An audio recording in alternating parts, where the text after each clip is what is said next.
KGF తో Yash over night pan India star గా మారాడు. నేడు ఇండియా మొత్తం ఆయన కొత్త సినిమా కోసం ఎదురు చూస్తుంది. అట్లీస్ట్ ఆయన మూవీ షూటింగ్ జరుపుకుంటున్న చాలు ఫ్యాన్స్ కి పండగే. రీసెంట్ గా ఆయన 2 చిత్రాలకి గ్రీన్ సిగ్నల్ ఇచ్చాడు. అందులో ఒకటి టాక్సిక్ కాగా ఇంకోటి రామాయణ. ఈ 2 కూడా షూటింగ్ దశలో ఉన్నాయి. ఈ క్రమంలో యష్ కి సంబంధించిన ఒక చిన్న విషయం హాట్ టాపిక్ గా మారింది.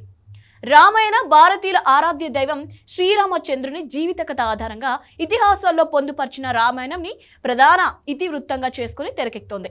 రాముడిగా రణ్బీర్ కపూర్, సీతమ్మ తల్లిగా సాయి పల్లవి చేస్తుంది. ఇక యష్ రావణుడిగా మెరవబోతున్నాడు. పరమేశ్వరుడికి పరమ భక్తుడైన రావణుడు లంకకి అధిపతి.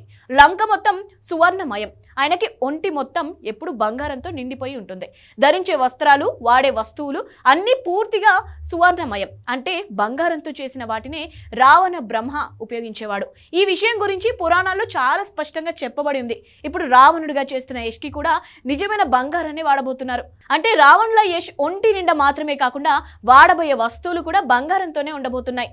అదే విధంగా ఇంతవరకు ఏ మూవీలోనూ లంకని ఎవరు చూపించని విధంగా భారీ సెట్స్ వేస్తున్నారు. నితీష్ తివారీ దర్శకుడు కాగా ప్రొడ్యూసర్స్ విషయంలో చిన్న గందరగోళం నెలకొనుంది.